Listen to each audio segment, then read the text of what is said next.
two. Chris, you got Chris on as co-host? Oh, yeah, got it. I do now.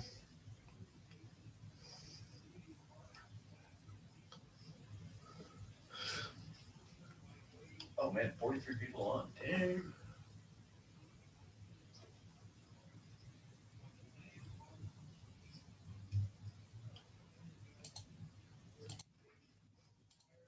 Terry. Oh, that's Terry Lewis.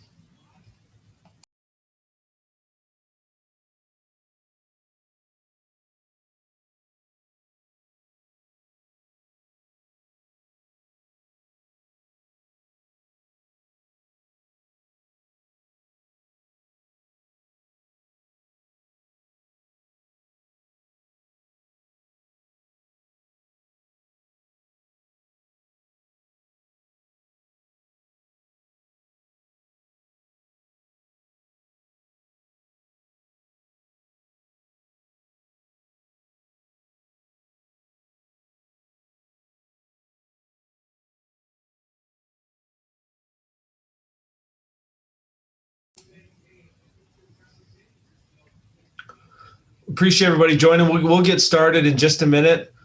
We kind of mentioned before that now there are some cameras that are on. Those are members of our city council and staff that may be chatting tonight during this presentation. So as you see some people's cameras on, those are, again, staff, council members, or consultants that we'll be using through this process.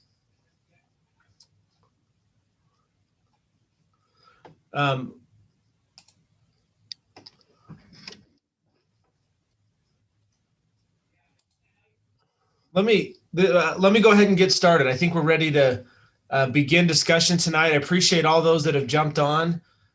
This has been,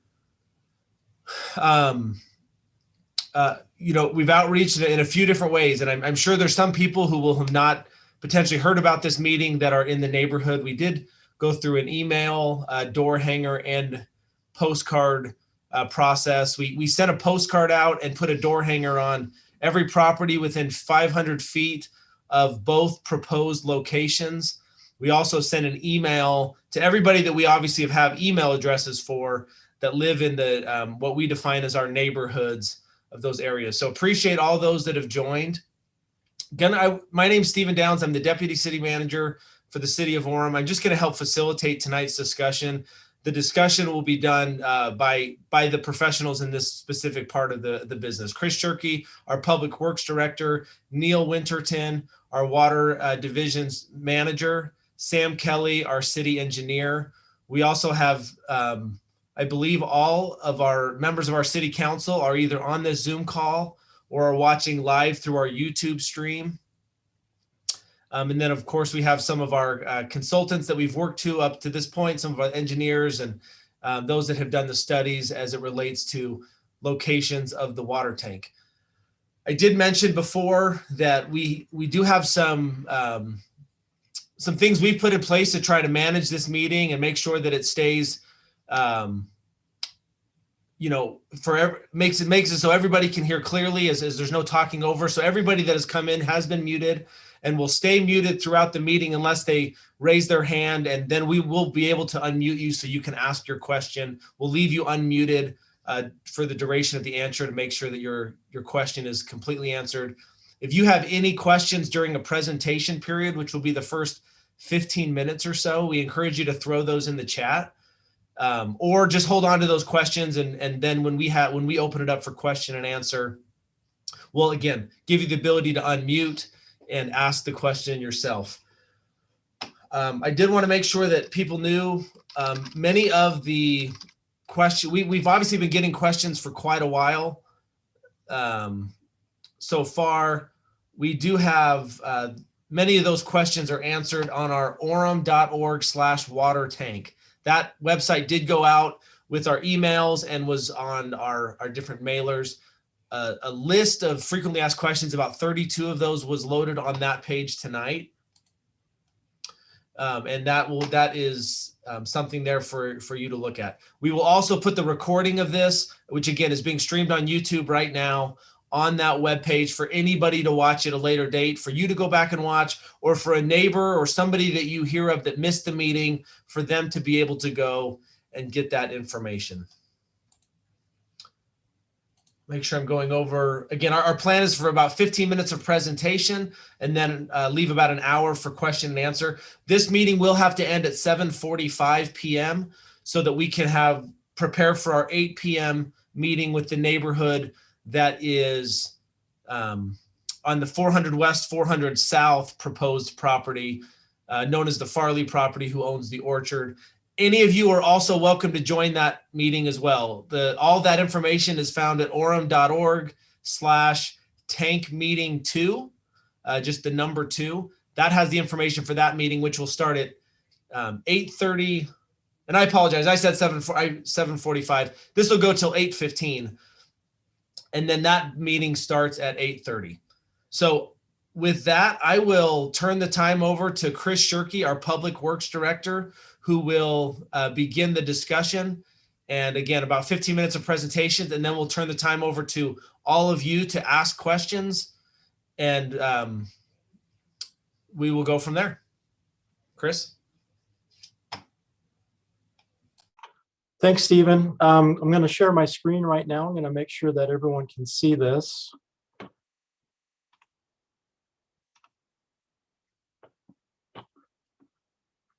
Can everyone see this website that I'm displaying now with the buried water tank project? Yes. Yes. All right, thank you. So over the last about 3 weeks or so, we have developed this website. And as Stephen mentioned, I'm Chris Shirkey, I'm the Public Works Director, and Neil Winterton is our Water Resources Manager. He and I have been directly working with Bowen Collins and Associates, an engineering firm that we've hired to perform master plans for the water, the sewer, and the stormwater utilities. Those master plans were completed in 2016. And we have a representative from Bowen Collins here tonight. I believe Keith Larson is on the call.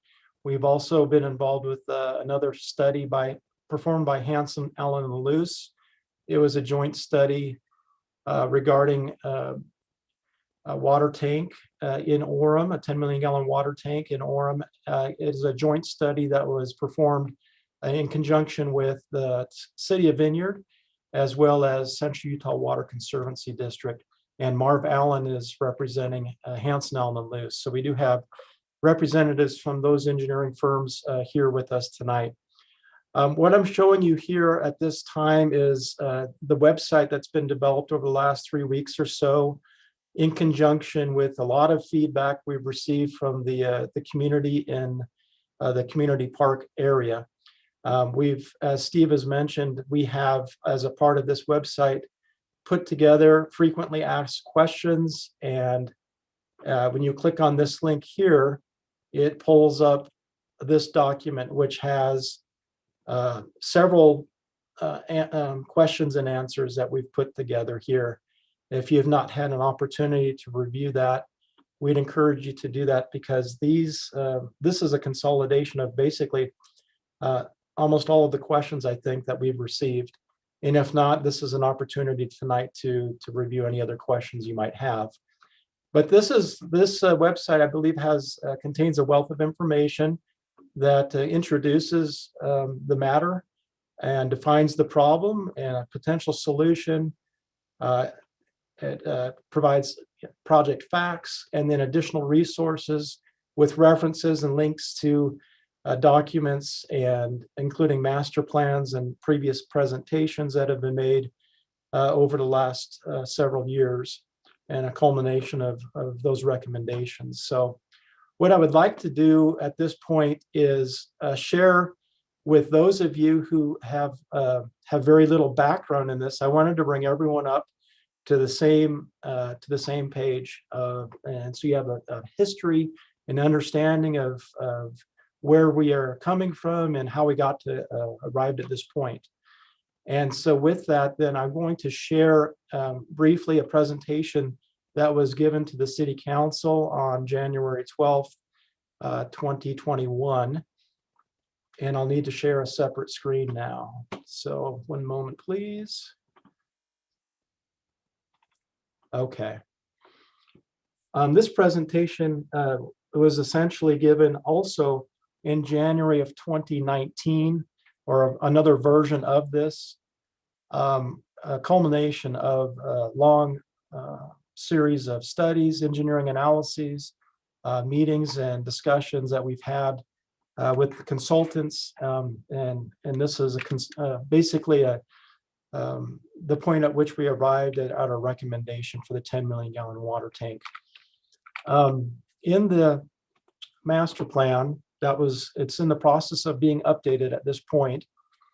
There was something that became very apparent to us, and that the consultants brought to our attention. We had an inkling of knowledge of this, that it was actually occurring, but this is a representation of pressures in the central zone. As you look at this map of the city of Orem, all of the orange dots represent a water pressure of around 45 to 50 psi. The smaller yellow dots are around 50 to 60. The red dots are more alarming, and there are several in this. This is today's peak hour demand for 2020 conditions. So essentially 2020, 2021. And so this was a concern for us. All of our water is currently stored in the northeast part of Orem, up at the water tank and the water treatment plant with Central Utah Water Conservancy District. There are several water tanks there that we have water in. And we have around 21 to 22 million gallons of water storage that is used by our community. Just to put that into perspective, on a peak day I think last year we may have had a peak day in July where we were producing around 60 million gallons of water that were used in that day. We have 21 million gallons of storage. And so during the peak hour of a peak day, we're using a lot of water in this community. Studies have shown that we need another 10 million gallons to meet our current requirements with the state of Utah Division of Drinking Water.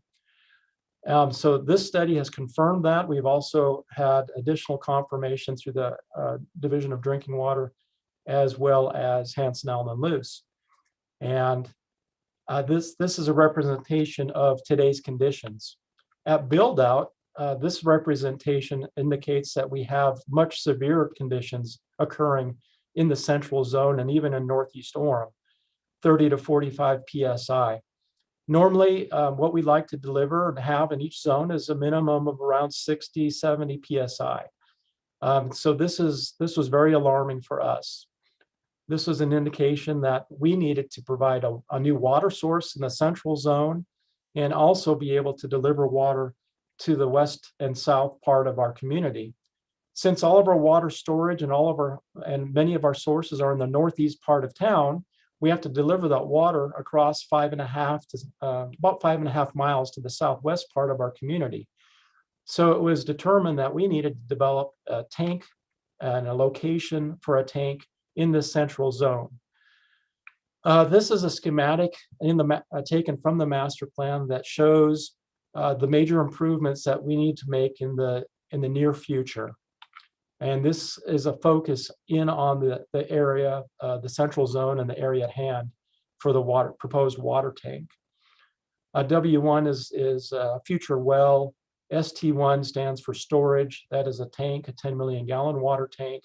We've also identified different water lines that will be necessary in conjunction with the pressure booster station in this location. Over the years, last 2 or 3 years, we've honed in on this area in the central zone. And you'll notice on this graphic that we have a variety of colors here.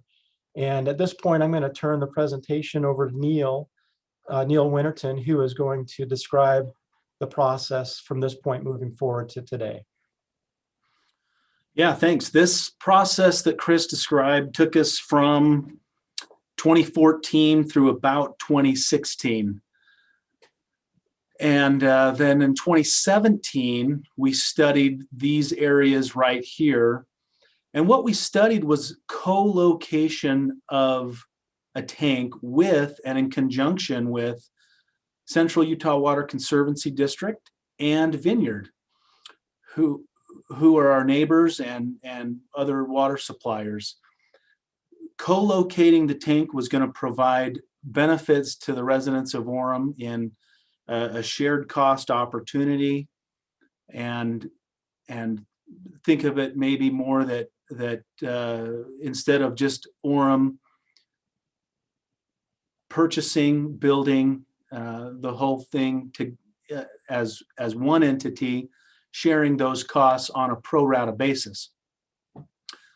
None of those tanks in the north were for Orem solely, and so eventually Vineyard and Orem and Central Utah Water Conservancy District worked together to determine a plan for Vineyard to disconnect completely from Orem, providing any wholesale water to them. They've always paid their fair share, and they always were planning to pay their fair share in a tank that was co-located. Neil, one question: what do the different colors mean? Yeah, good question. So as we talk about this map, and we're going to stay on this map for a minute, the blue were properties up near IHC and our Geneva Park. The purple were locations that at that time were vacant orchard property or nearly vacant. The pink or other orangey color were locations owned and operated by Alpine School District or the city near the vicinity of Community Park. The yellow was the ultimate location that was determined, and we're going to lead up to that. So right now we've got this large circle of an area that we explored a tank, and once we left the idea to co-locate at IHC, we brought that circle down and looked at these locations. And we looked at the pros and cons of all the locations. To the north, purple rectangle was a little bit too small. Then we seriously looked at the sites on the Mountain View High School District, Alpine School District lands and their practice facility under the football field. We were trying to get close to Fourth South. That's where the cost analysis leads us, is to those main large pipelines along Fourth South. So that led us further south, and that wasn't the only thing that we considered. Disrupting the football field for a season and a half was also considered. The practice field. I see a question that says, why do the IHC locations go away? Well, we are not going to be working with Vineyard and Central Utah Water Conservancy District anymore and co-locating that. So that option didn't serve the residents of Orem well if we were not co-locating. We were trying to get our flow closer to Fourth South. If we were co-locating, the Vineyard demand would have served half and half, if you will, half up there, and then we could have brought our half down towards our direction. With the plan without Vineyard, it all the engineering and hydraulic analysis, modeling, all leads to this location around Community Park. So as we brought the circle closer in, we were closer to Community Park. Obviously, there's an orchard to the west there, right near 8th West.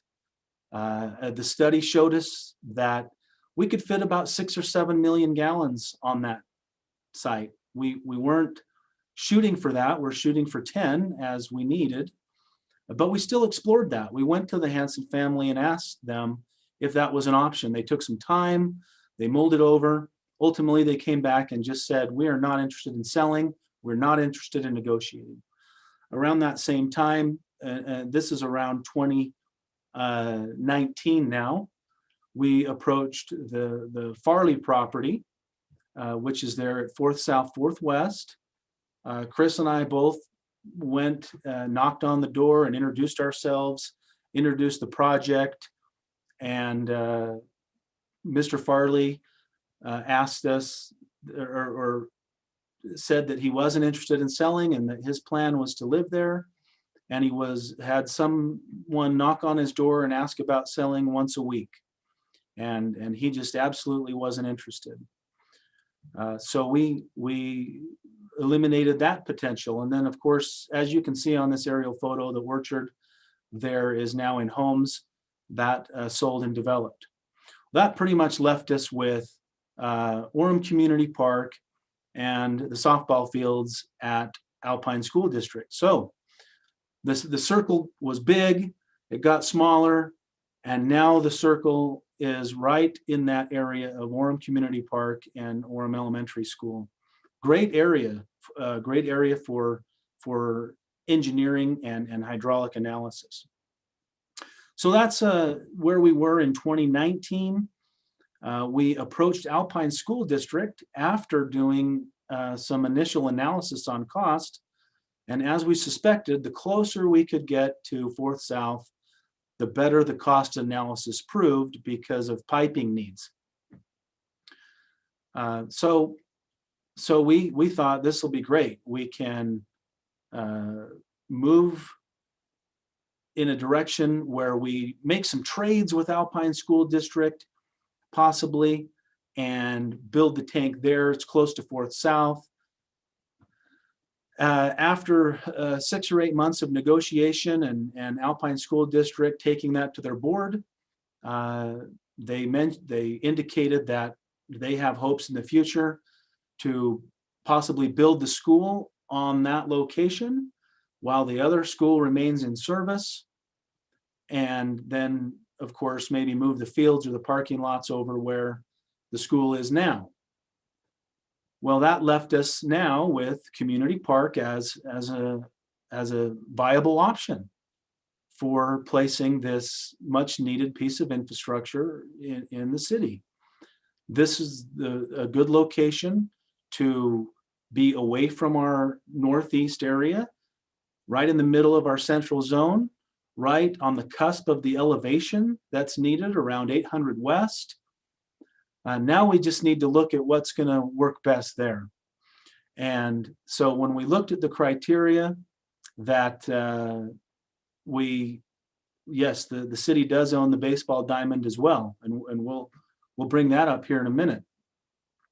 This was a rectangle on a map to show general location. When we started looking at the criteria to place a tank, we asked ourselves, where's the space big enough? What's the cost of the property? What's the cost of construction? And what sports that are programmed would we disrupt? And as we walked through that exercise, the resultant piece that was best for a recommendation to the city council, the best concept for those criteria was the west side of Community Park. So that was in 2019 where we did the analysis and went through with ASD.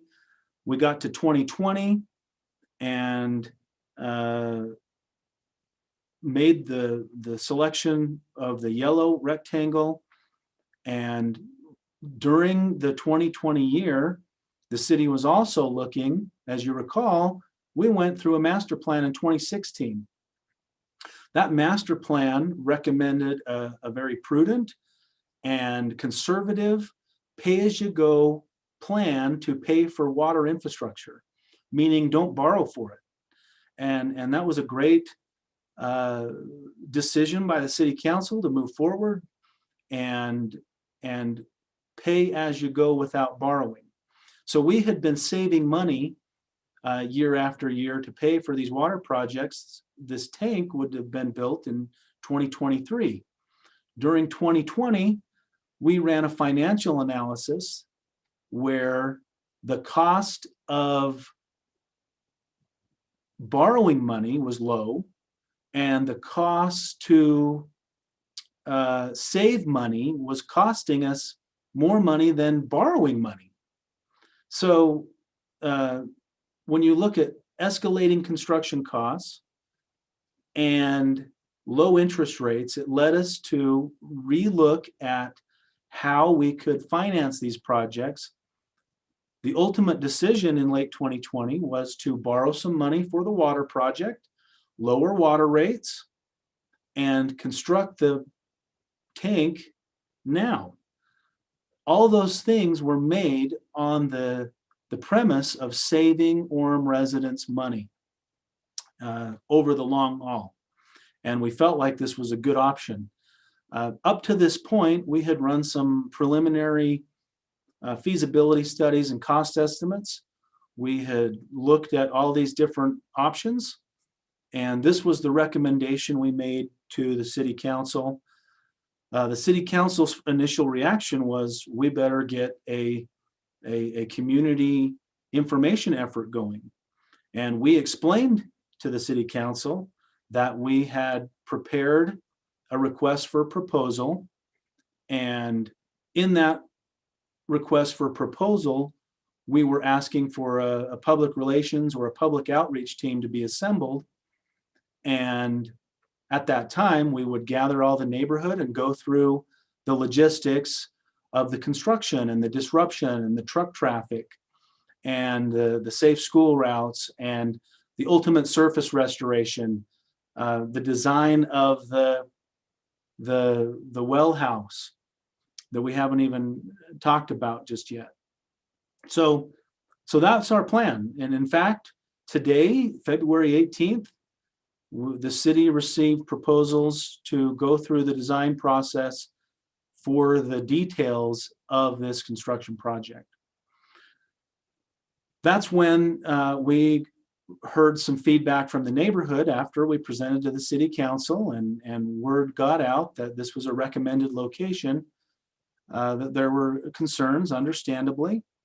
We had not gone and talked with Mr. Farley again. When someone tells you that they're not interested and never will be, we don't have a habit of knocking on their door again and asking, have you decided to change your mind yet?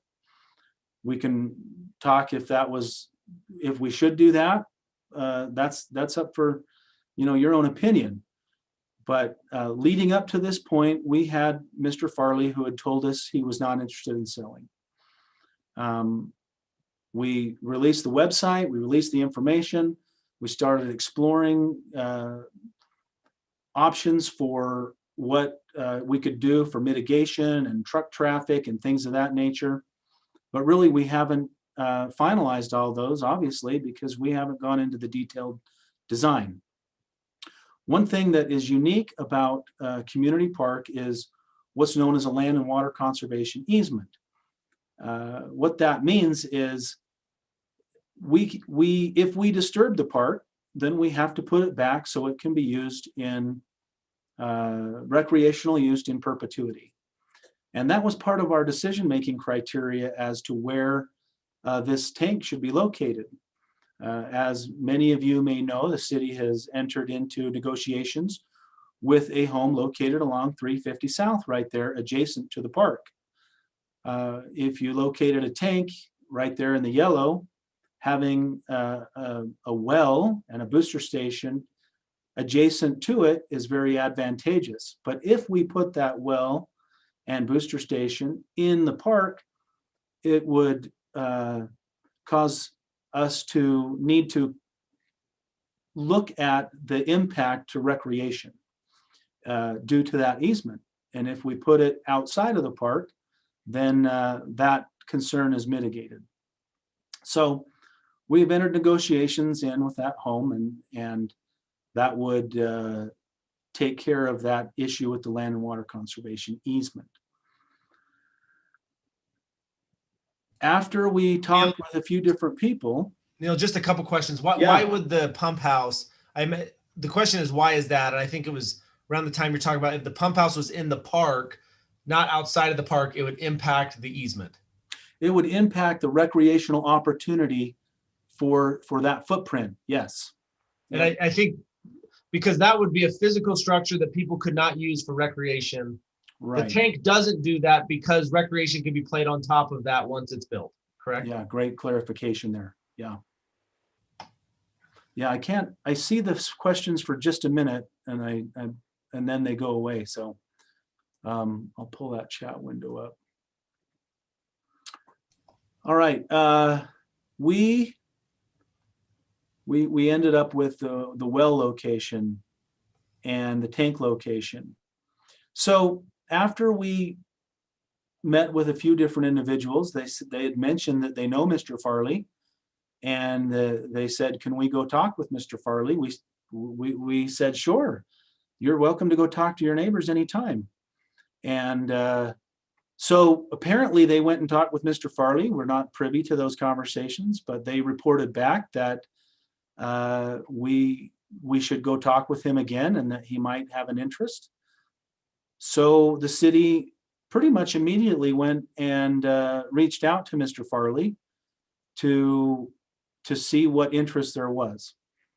And that is where the negotiations are right now. There's been nothing final. There's been some opening dialogue. The city has requested an appraisal of that property. But the reason that we originally only recommended and gave that option to the city council was because it wasn't an option prior to that. So I think from a perspective of presentation, that'll end it. I see some questions here. Neil, if you don't mind, I'll read those questions. Yeah. Those opportunity, and then following these questions, then I'll have an opportunity for people to raise their hand, and we can unmute you and allow you to ask the question yourself. So, okay. So let's start with first question. Once the tank is installed, how will the area be impacted? Will trees be able to be replanted? Will the tank be raised at all? And will maintenance accesses be noticeable? So once the tank is installed, there will definitely be trees that will need to be removed. That's the nature of some city infrastructure projects. And this is a tank that will remove some trees. Right directly on top of the trees and in the area where the canopy and root system would get into the tank, we would not be able to plant trees. But around it, and we would work with our urban forester to create a tree planting plan to replant trees. Will the tank be raised at all? Currently, the grass down there is a little bit below the concrete of the curb and gutter of the parking lot. So I would imagine that we would maybe level that out. But the final elevation and the final details haven't been worked yet. And then would any of the maintenance accesses be noticeable? To the tank itself, we would need to put a couple of access hatches in, strategically located so that we can enter and clean and do our routine maintenance and inspections. But nothing more than a small concrete structure with a lid of some sort that we have throughout parks and streets and areas that are just part of having infrastructure in the ground. Next question. This is from Murray Lowe. The city of Orem engaged the surrounding community in a neighborhood planning process just a few years ago. Was this part of that plan? What options were discussed then? Looking back, that the neighborhood plan for this, where this park lies, was done in November of 2017. It's the neighborhood planning process. I'm not exactly sure what that planning process is that they're talking about.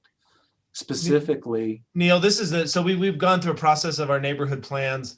This one, again, done in November of 2017. There's no mention of the water tank and community park in November 2017. Maybe you can just reiterate where we were in November 2017 as it relates to this. Yeah, in 2017, the circle was extremely large and the options were many as we were moving through the analysis and hydraulic analysis of the plan. So I don't know that we would have brought that to the attention of that group at that time. Okay. Next one, this is just a statement, Ryan Roberts. We've been dealing with construction in this area for over a year because of the rec center updates, and now we're looking at another 2 years of construction.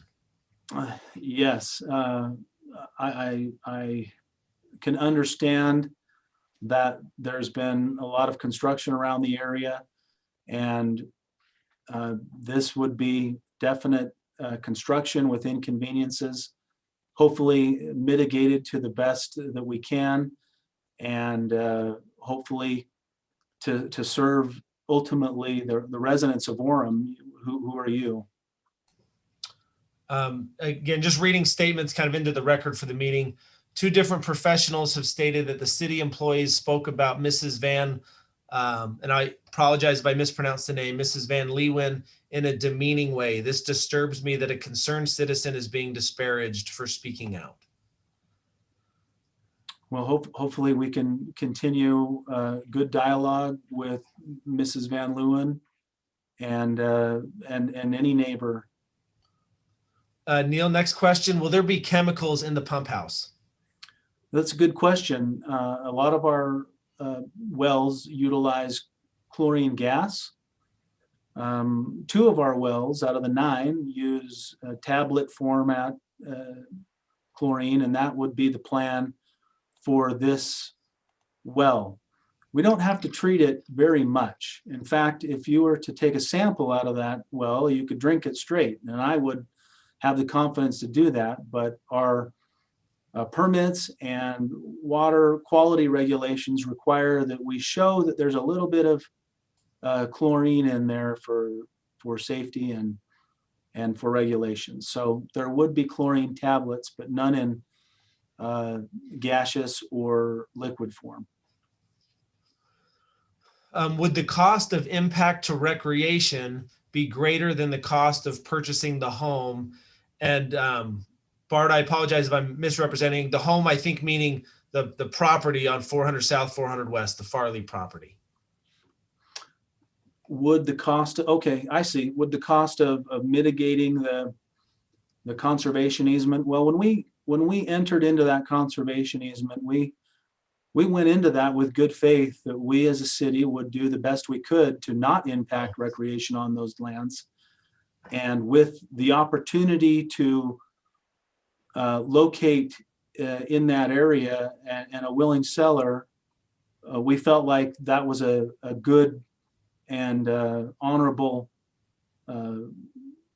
way to move forward with that easement in place. Next question, how big will the pump house be? And Neil, maybe I could at this point share just, I think maybe some people haven't, we've looked at some areas, and I hope this is clear. Is the pump house visible? Yeah, we're seeing it. Yes. This is a picture of a pump house in a very, very nice neighborhood of Sandy. That's what the pump house looks like, landscaped, blend in with the architecture of the home. So that may just help people picture what, again, obviously ours would look different. We would design it based on the neighborhood that we're building in. That potentially is what a pump house might look like that's in a neighborhood. And there's multiple of those examples up in Sandy. Yeah, it's a concern, because if you looked at the existing well houses we have in Orem, they're a very industrial and cinder block look. Recognizing that we are coming in to be neighbors in your neighborhood, we would work, and the house that's there would represent maybe the footprint of the size of the well and pump house.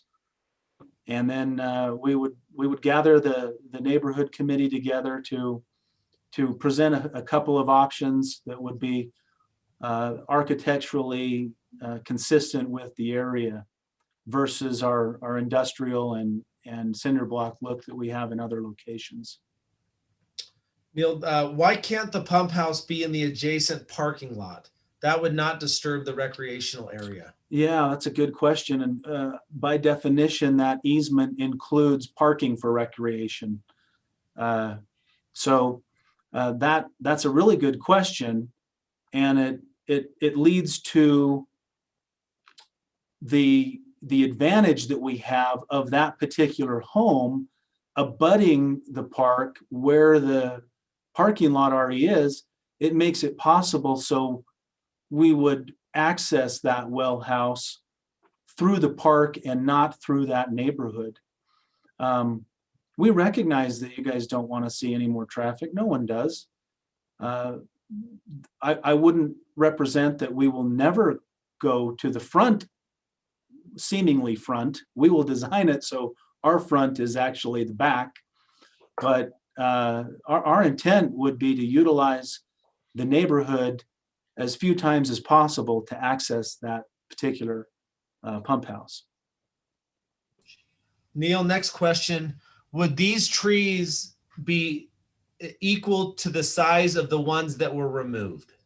Unfortunately, when you remove trees, the trees that are there, some of them are probably older and some of them are large diameter trees. And typically within what you can transplant and what is feasible and what makes sense from a future planning and an age of a tree is you plant 2-inch to 3-inch caliber trees. So we wouldn't be able to plant the large trees. Next question, Neil. Does the plan include drilling a well next to the pump house? Yeah. So in order to feed the tank, if you can imagine, the tank needs to fill up, and then in times of high demand around the city and the community and the residents around there, the tank will empty. And we can't fill the tank with the supply that is already there. So adding a well in that area is necessary. What that does is it also gives us some redundancy of our supply in an event that our northeast supply lines are severed. Now we have a well and a source right there in the city. That's just good planning for emergencies. So in that parcel where the home is, there would be a well drilled to the depth of 600 to 1,000 feet deep. Next question. What does strategic mean? In the center of the grass field, or can they be clear on the perimeters? And I apologize if that one doesn't make sense. That question, I imagine, came in while you were discussing something, but Neil? Yeah, I think it was about the access points on the tank. Oh, okay. That's good. So if you design a tank and you intend to put some recreational opportunities on top of that, we wouldn't want to put those in the center of the grass field, but we would put them on the perimeters as mentioned. So that's a good question.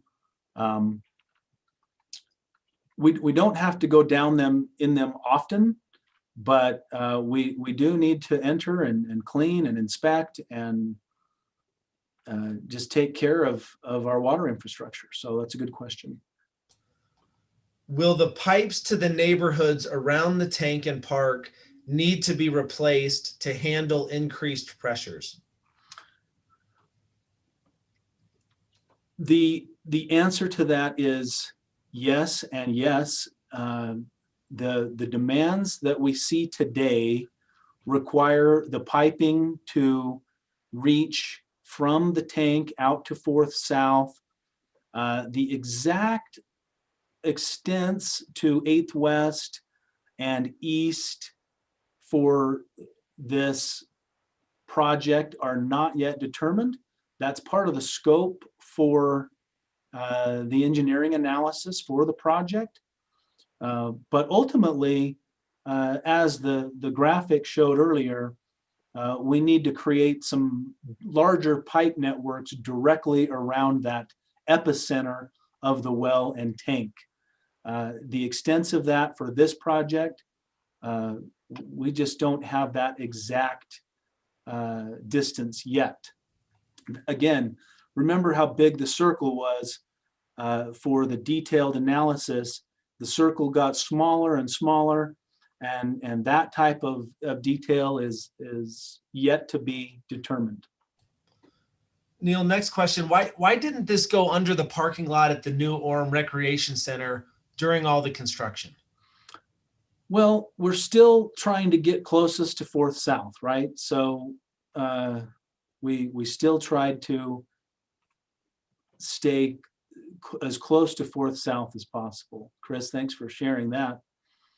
So the further north we go, the further the costs increase. And it's not just cost. You start entering into something that we would label feasibility or even possible. And to ask an engineer, is something possible?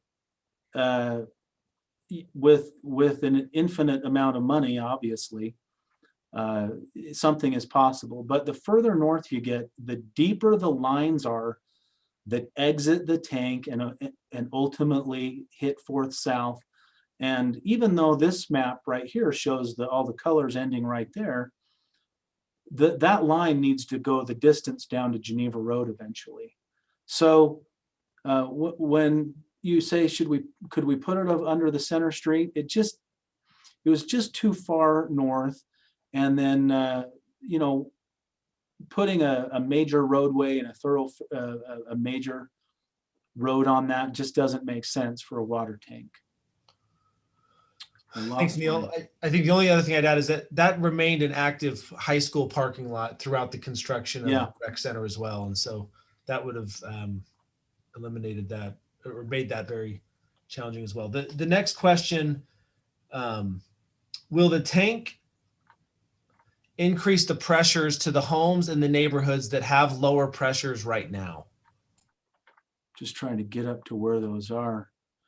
Will the what's the timestamp on that so I can? We're at 7:36. Chris Crowther. Will the tank increase the pressures to the homes in the neighborhoods that have lower pressures? So the map that Chris showed earlier about those concern areas are what we are noticing and what we're trying to remedy that exists today and certainly into the future. Water managers 20 years ago knew that we would need this tank somewhere in the central zone today. And Chris and I and others who've done the studies know that in another 20 years, we're going to need another one of these tanks in the city. So the answer to that is yes. This goes back to the discussion about chemicals at the pump house. John Erickson's asking, so why does it say on the FAQs that there was not going to be any chemicals used? Neil, I can spell you for a bit here. Yeah. Not stop. So I can answer that. I'm not even sure that I know that on one of the questions, it asked specifically if there was going to be a water treatment facility. Nothing to the magnitude of what you would see at Central Utah Water Conservancy District. What we're talking about are tablets. They are actually little discs that have bleach or chlorine, and much like what you would put into a pool, that would dissolve and it would be dosed at the prescribed rate to make sure we have minimum chlorine residual. So if the FAQ document stated that we're not having any chlorine, then I'd have to verify that and correct that. Chris, I'm looking at the FAQ. That the only time chemical comes up on that FAQ is to the question number 3, will the tank be a water treatment facility with chemicals? And to your point, this is not a water treatment facility. So the answer is no, there's no chemicals in a water treatment facility because there isn't one there. Yeah, number 3, it does say that the water entering the tank will be chlorinated as well. So we will be chlorinating the water that is pumped or that is pumped out of the ground from the well that will go into the tank. So it does state that we are chlorinating. Next question. If the tank were not to be built on the Farley property, can there be an assurance that development of that property will not be high density housing? Well, certainly I'm probably not the best one to answer that question, but this is not zoned for high density, nor do I think it ever will be zoned for high density. It's not a large enough property. I'm not a planner, but I know that high density or medium density has been strategically located along State Street at certain nodes in an attempt to keep any high density outside of existing neighborhoods. I think I can fairly represent the council and the planning staff accurately there. Next question. And Bart, thanks for the clarification. And I think Neil interpreted the question right, that you were referring to the home adjacent to the park, and I had misrepresented Farley property. So thank you on that. Murray Lowe.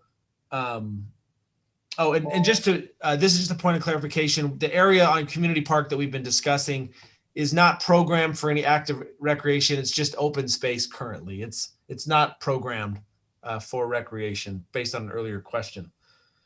Murray Lowe, please. Question for you. This is the mayor. I just wanted to clarify on that question on the Farley property going into high density. If you remember, we passed a law in the last 2 years not allowing high density to be built within the neighborhoods of the city. And so that will not be allowed high density zone change there. So. Thank you, Mayor. Murray Lowe, will there be lights at night at the pump house? And is there an electrical substation or generators? Okay, that's a great question. So in order to power this pump, this will be probably a 600 horsepower pump. If it's like our past pump that we've installed at 8 South and 900 East over by Palisade Drive. There will be a new transformer that'll need to be installed, and power will need to be run to that, of course. We will have backup power to this facility as well that'll be designed to run the pump. And so if you can imagine, we have 9 wells currently. We have 10 wells. This will be our 10th well in the community. We have backup power that we have on a semi-trailer that will be able to power one of our wells right now. We're looking to have backup power as well. In the event there's some type of a catastrophic event, we will need water, not to water the grass, but to put water in your taps to drink. And so, yes, there will be a generator that we will design to be able to hook up to this in the event of an emergency. Regarding the lights at the pump house, there will be standard lights that you would see probably on a typical home, just for, typical security. We're sensitive to the neighbors. Obviously, we've met with all of the neighbors in the vicinity of that home. Next question. If Mr. Farley decides to sell, would you be more inclined to build there to avoid more construction in the park?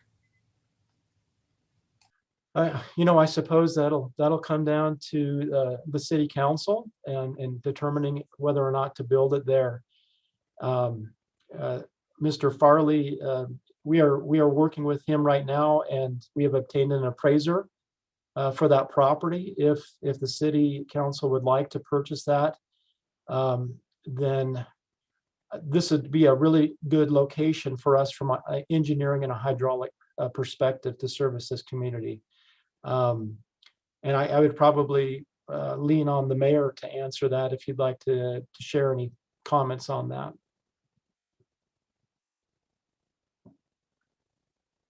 So Chris, reiterate to me again what you want comments about. The question, Mayor, was if Mr. Farley decides to sell, would you be more inclined to build there to avoid more construction in the park? Personally, I would not, and I would not want to buy Mr. Farley's property. I believe that the price will be much higher than the appraised price. And I feel like to protect the funds of the city, that is not a good location. The location I like is the one outlined in red right there on the screen. We own the ball field there. Alpine School District owns the ball fields in blue. To me, switching the yellow over to where the red is, your piping distance is about the same. We could still connect into the house that we are looking to purchase for a pump station, and that tank would be far away from most all of the homes in the area and would not cost us $4 to $5 million to purchase the property, which would go on everybody's water bill. Chris, next question. What is the negative impact of burying the tank at this place? The negative impact of burying a tank, well, accessibility from a maintenance perspective would be a little more challenging. With any tank, we do inspections, and so accessing the tank would be a concern. Although any tank, even above ground, we have to access through the top, as you can imagine, when it has water. But in terms of burying the tank, I see this as a great benefit to the community, to not have to purchase property unnecessarily, and to bury it and then to restore that land. That's currently there. I think Jamie Davidson shared a website or an image at a, I'm trying to remember the location, but it was a baseball field in Clearfield, and that tank is buried. There are hatches that are off to the side, but there's a baseball field built directly on top of that, and so it creates a great amenity, I believe, for the community. Anything we do here, we can make it better than what it is today. I'd like to emphasize that as well. For example, if we built the tank at the red location where the ball field is, that could be controversial with baseball, but that is, as probably everyone here on the call has probably noticed, it is a bit sunken down, probably 4 to 5 feet from that parking lot that is on the north end. In other words, we could perhaps raise that tank up a little bit, fill up that material around that tank, level out that whole area, and minimize exported material as well, which would have a nice positive impact on safety and adverse effects on the road. So in my opinion, I think burying a tank has many positives, many more that outweigh any negatives. Next, make sure I got, okay, next question. The draw of this area of the park is that it is a large open field of grass. Will the maintenance accesses break up this open field or interfere with that large open space? I need a clarification, I suppose. Making sure that the accesses to the tank for maintenance, are they going to be in the middle of this field? Is it going to interrupt the use of that field? Oh, I see. No, they would be off to the side, off to the edge.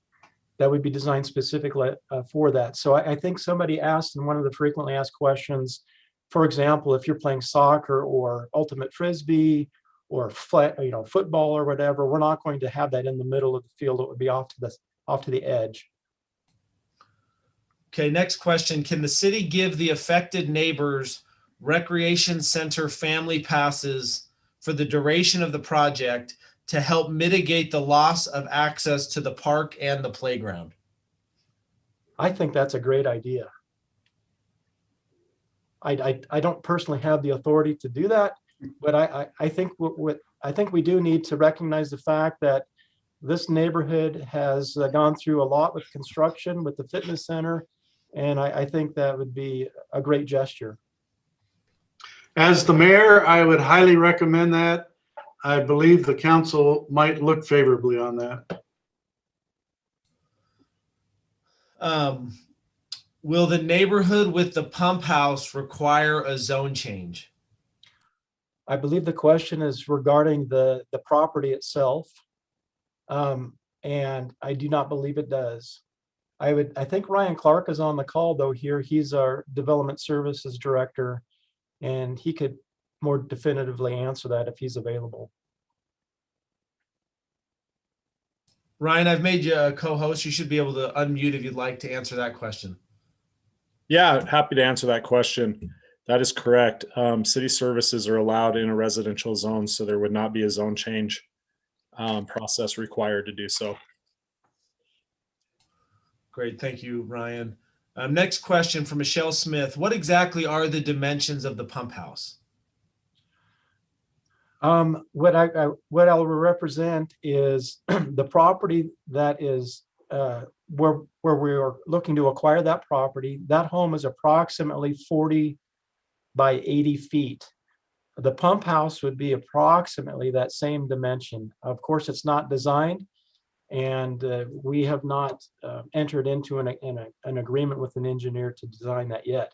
However, we have spoken with some engineers and explained what we are looking to do at this location, and they've represented 40 by 80 feet, which happens to be the same footprint of that current house there. Chris, next question. Has the city already purchased the home on 350 South? And if they have, how much did they pay for it? Yeah, the city has entered into, they have made an offer on that, and is not, the property is not sold. So there is an opportunity. I think we have probably 25 days to get out of that. And that property, I think, was sold at $650,000. Is a pump house noisy ever, or is it run at odd hours? Great question. So yeah, the pump house is noisy on the inside. There is a hum, I would suggest, and if there's any vibration, you might notice that. But they typically, if they're designed and installed properly and well maintained, you don't have that noise. And the house itself will be designed with double wall insulation, and the doors will be double doors as well. The property the last one that we built at 900 East, 800 South, we don't have any negative feedback regarding that. It's a nice looking property, although it is cinder block. But in terms of noise that you will notice on the outside, you don't even notice it. We don't get any calls regarding that there. We have experienced noise at other sites. On occasion, we have addressed those and worked well with the neighbors. But this will have state-of-the-art construction, and noise mediation will be one of our #1 concerns at that location. Next question. How much impact will result to the homes that are 50 feet away from the hole being dug for the tank? And what is the proposal for resolving damages to nearby foundations and pools? Will the city be responsible for any damage? And I understand, I can break up these questions, Chris, if you need to, but No, yeah. would the Farley property allow for more space between existing homes and the dig site? Okay, those are great questions. Of course, the exact locations have not been determined, although we have taken into some consideration an offset or a setback from the property line, recognizing that the construction will, there'll be vibratory equipment, and during construction, you have noises and dust and so forth. We have offset each one of these 50 feet to the nearest edge of the tank from the nearest residential property line. So on the west one, the yellow tank location, it's 50-foot offset from both boundaries there. And I think there's a question regarding the Farley property. As you look at the purple tank or the magenta tank in the southeast corner, those are also dimensioned at 50 feet offset. So basically each of these are 50 feet offset, and so we're not giving anyone any preferential treatment on that. With respect to any damages that could result from construction, we will look at those on a case-by-case basis, and if it's found or determined that we have any liability there, we would be responsible. This is the next kind of question or statement that's implying a question. Let us discuss the transporting off of all the materials to and from the water tank. Yeah, this is a critical question and concern. As you look at the tank to the north, the green tank, I would suggest that the excavation and those materials would probably be removed and taken on to 165 South. However, we understand that there's been a lot of equipment on there for construction for the fitness center. And so we would need to develop an aggressive plan to mitigate and to reduce that impact to 165. I would say most of the traffic will be coming down to 4 South off of 600 West, and then heading west down to where we can remove and haul the material. Now, some of these sites also lend themselves to having less excavated material. And so that could be a great benefit, I think, from a safety perspective and to help mitigate damage to the road itself. As I mentioned, the green and the red tank and also the purple tank, we believe that we can spread out a lot of that material on site and minimize the amount of truck traffic. Okay, Chris, couple questions here from a citizen. Can the tank be made longer into the playground so it can be less wide and the digging can be further from the fence line? Or could we slide it further east? 50 feet from people's property line is awfully close. And then I'll have another question from her after that. Oh, you bet. So yes, none of these tanks are definitively designed. That the dimension of that yellow tank, for example, is 200 by 400. It's just giving a schematic representation. And if the tank were that size, it would be about 16 to 17 feet deep. It could be stretched farther to the north. It could be stretched potentially farther to the east, completely underneath the parking lot. So I would say all of these are very initial, and nothing is set in stone here. So we have flexibility. Why can't you, this is the next question, why can't you tie into the center street lines? Why can't we tie into the Center Street So lines? 400 South is what we've identified where we need to get to. Why not Center Street? That's a very good question. So 4 South is where we have our main transmission line that is currently installed. And that is going to be servicing the southwest part of the community. Indeed, I believe that there will be a line that will connect into Center Street as well. Maybe not in conjunction with this project, but at a future time, there will need to be a line that extends to Center Street. However, we need to remember that this solution serves not just the central pressure zone of the city, but we're looking at providing gravity-fed water to the south and to the west of this location. And so that line has been designed and will be installed in 400 South. So we're trying to design this as close to the pipe that is the shortest distance to the actual water demand. Next question. Will the new pipe to 400 South go through 700 West or 600 West? The picture shows 700 West. Right. So this is a representation of a future line. Each one of these is the gravity line that will be fed in the future from this tank. If we have the tank located where the yellow tank is represented there, we would probably stub that line into that property, and that would be a future line that would be laid. All of the other lines, they're schematically drawn to get to that point as short of a distance as possible. So there will be multiple lines for each of the tanks. You have a gravity line that will come out of the bottom of the tank. It'll likely be a 24 to 30 inch pipe. Then there will also be a line that is fed into the tank to fill the tank from the well. That might be a 16 or maybe a 20 inch pipe. And then the booster station will boost the central zone from the tank. And so there will be another line from that tank to the central zone distribution system. And I'd be happy to talk to Eric or to Bree Lynn in person and to answer these in more detail too. Next question, and I believe this was answered. Will the tank be covered so that people can still use the park? Will there be grass on top such that the size of the park is not reduced? That's the intent right now. We also have heard and gotten feedback from some of the surrounding neighbors that they may not want grass, or some are saying that they want it to be restored exactly as it is. And so I would foresee that we would receive input from the community and develop a plan to replace that.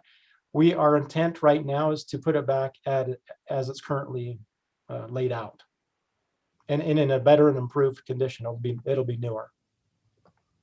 Chris, and I, just to manage expectations, we can go about 10 more minutes, and then we will have to end this to jump into the next neighborhood meeting on the Farley property, which again, people would be able to join there, and maybe some of these questions would be answered as they're related to the tank. I got a statement here saying, hooray, more pressure would be great. Next, what pros do you see in favor of the Farley property over the community park? So let me try to zoom in perhaps on the Farley property, and we can explain a couple of benefits that we've determined here at this location. Let's see. Let me get out of that.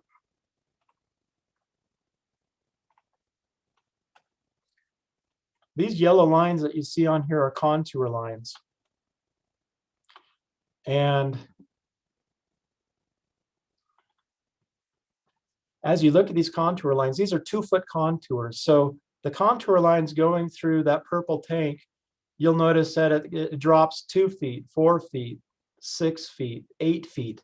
This contour right here, it's a bit odd, but it runs through this neighborhood like this, and then it comes up at this same location here. So the elevation at 6th West and 4th South and the west side where the yellow tank is about 6-7 feet lower than this elevation here. So you might think, well, that's wonderful. Why is that important? And I'll tell you why. Because to get to the same elevation, or to get to the same point at 7th West or 8th West on 4th South, this line will be much shallower than the lines that will come out of this park area. It'll have a 6-foot advantage, in other words, right off the bat. We'll be able to raise the tank up probably 2 or 3 feet, maybe even more, and then spread a lot of that material out on that site. So there are some distinct advantages there. You might wonder, well, 6 feet, does that make a big difference? Well, installing a 24 to a 30-inch pipe, 20 to 24 feet in the ground is a big deal. And if you only have to go down 15 to 18 feet or so instead of 25, it makes a big difference.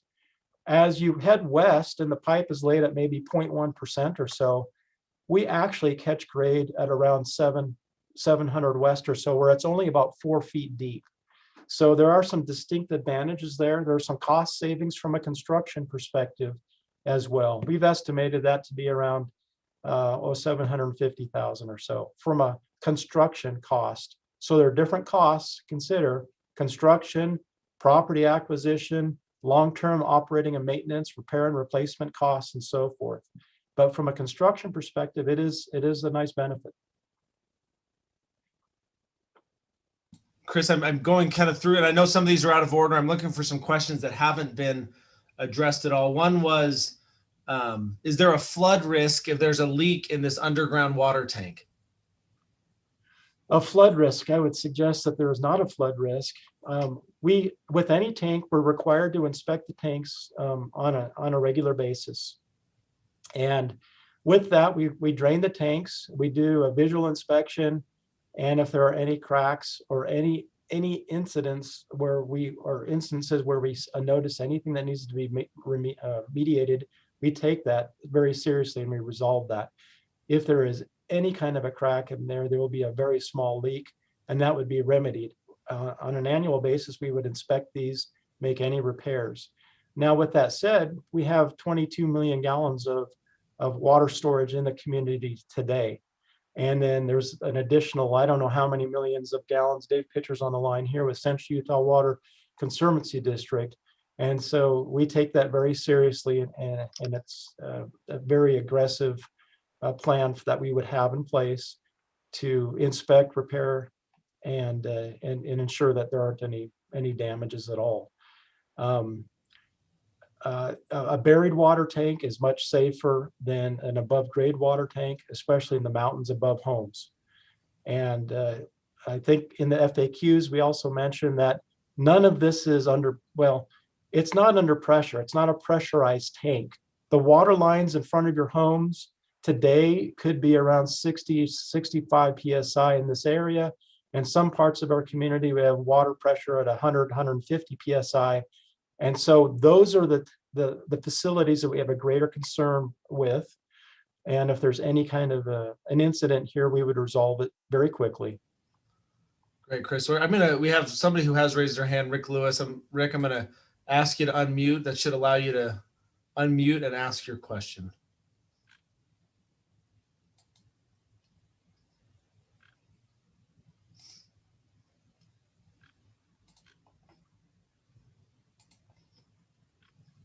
Rick, why don't you, there you go, There it Rick. goes. Okay, Hey, two Rick. questions. What's the size of the 400 South water line now?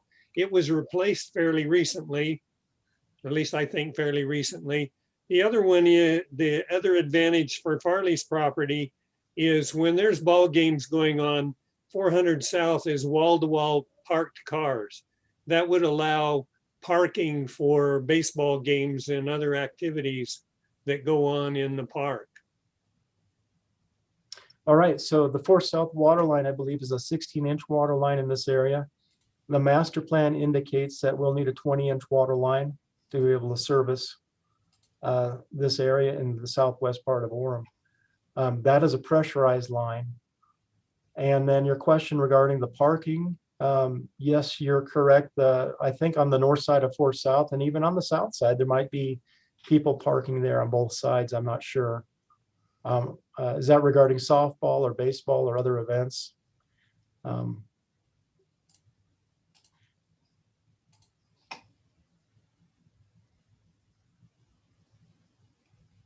Okay, I think, Rick, if that answers your question, move on to the next one. And I think we have time for probably 2 more questions. Will there be any odor coming from the pump house in the chlorination process? No, as mentioned earlier, these are tablets and it's not gaseous. It's not a liquid form. It'll be blended and mixed with water and introduced into the system at a prescribed rate. And there won't be any odors. Next question, could you use the entire Farley property so that the dig site would be further away from homes? Obviously, the picture here just shows it on the west side of the property. Right. And so that's a great question. And our understanding, or my understanding at least, is that I think Mr. Farley has suggested that he would like to continue to reside on this property, a portion of this, and if the city would purchase a portion of it. And that's why I've made it that shape and size. It's a 50-foot offset from the sidewalk, from property lines, and just trying to maximize this, and then about a 50-foot offset from his outbuilding here. So he would like to retain his home and his outbuilding, and then a portion of this property. So yeah, I don't know how else to answer that. Let me, Chris, I think this is probably our last question, and I think this is a great one to end on. When is the decision going to be made, and when does it need to be made?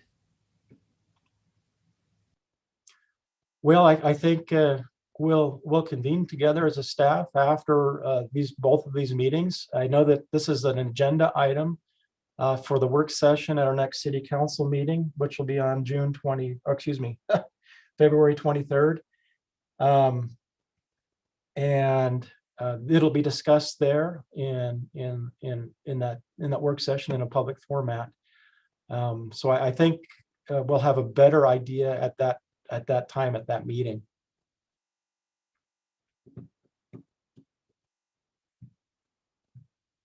Perfect. The last question it was the very last one here, and I apologize, we do have to run so that those at the 400 South, 400 West also have their opportunity to speak and hear from the same group. Final question that was asked, though, can these chat questions be saved so that we can read them over later? please. And the answer is yes. We did see how to save those questions. We will save them. We'll share them with our staff. If there's any questions in there that we haven't answered and haven't been answered on FAQs, we'll be sure to answer those and put those on the FAQ page at, again, orem.org/water tank. Again, really appreciate the opportunity to discuss. I know we didn't get to every question. It was our intent to answer as many as we could. Really happy with a turnout of nearly 90 people on this call. So I hope this has been informative. I know that this is still a highly emotional project, and one that is, as we've talked about, is disruptive to neighborhoods. There's no other way to say that, and we recognize that. We'll do our best, which whatever property is ultimately decided, we'll go through a process to talk about safety, to talk about traffic, to talk about those things that we can mitigate. And we look forward to continuing that discussion. Chris and Neil, if somebody has questions and wants to reach out from here, would you mind just letting them know where they can go? On our website, there's at orem.org/water tank, there's an option there to submit questions. Also, I think we've had about 35 to 40 individuals reach out to us directly so far. I don't know, what's the best way to do that, Stephen? No, I think what you mentioned there, orem.org/water tank. Yeah. I believe there it gives your email address. You can add your email address there, and we can reach out to you. And we'll try to update the FAQs to cover all of the questions that are asked. Maybe not yours specifically in your same format and sentence, but up to this point, we feel like we've answered the questions that we've received. So please read through those FAQs and use that as a resource, and we'll keep updating that. Great. And again, we'll save all of those questions that have been chatted in. We'll look over those. If we haven't answered any of them through FAQs or tonight, we'll answer those. Again, really appreciate your engagement and your willingness to join on an evening where there's plenty of other things for you to be doing with your time. Shows your passion about your neighborhood and about this community. And while this is a difficult decision, I hope you know that we're just as passionate about keeping this community great and making this a great place to live. And we know that sometimes comes with pain, but we have the same target you do, which is keep Orem an incredible place to live and make sure that the infrastructure and utilities are sufficient to provide what you need for you and your family to be live and raise your kids here in Orem. So thank you so much. We'll end this meeting. Anybody that wants to join the next one, orem.org/water or /tank meeting 2, tank meeting 2, the number 2. Thanks to our city council who are spending this evening with us as well. So thank you, everybody.